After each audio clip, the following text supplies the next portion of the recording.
Using probability sampling methods increase your external validity because they are based on random selection, making equal chances of selection for each subject and representativeness of your study population. As the main purpose of phase 3 trials are to generalize the results from phase 2 trials, I choose to summarize some aspects of these methods of sampling. The first and simpler one is the simple random method, where you choose your population based on a sequence of numbers generated by a software or using telephone directory, for example. In this case, considering this as the whole population, I can use telephone numbers to enroll the patients. For example, the number 1 subject will be the one with this telephone number, and so on. The number 2, for example, this is the number 1, this is the number 2 with this telephone number, and this is the number 3, for example. And this way you get your study population. Despite of being an easier way to recruit the subjects and free from researcher bias, this method is costly and requires the complete lists of the population, making the study unpractical sometimes. In the systematic method, you select your patients from a complete list from the target population. You can select patients based on an interval, dividing the whole population by the desired sample size. This way, every third patient, for example, in this case, is selected for the sample. Here, like this.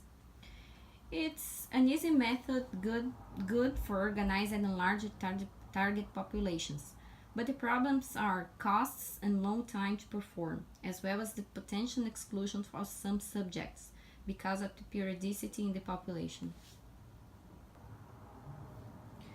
With the stratified sampling, you divide your population into groups with particular characteristics relevant for the study, for example, gender, and randomly assign the subjects for a study population, like this.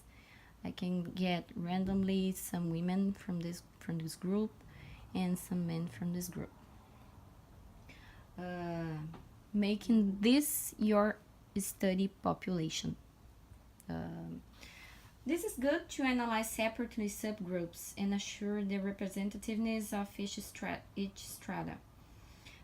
It's less expensive and has good precision. Some problems are that requires a great knowledge about the target population, making the selection way more complex. And additionally, the proportion of each strata could be different in some groups, requiring a proportional stratified sample. Finally, the cluster sampling is when you want to analyze a very dispersed target population.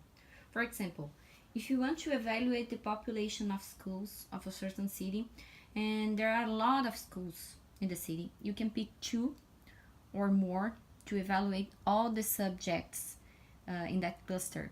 This, for example, this is one cluster and this is another cluster, and you can just pick these 2 to evaluate all the subjects here. But this method is quicker and less costly and has less variability. The main problem is that lacks precision. For example, if these clusters are very similar among each other but different from the entire population, it's less likely that they will represent the whole population. Or you can lose efficiency if they are very different.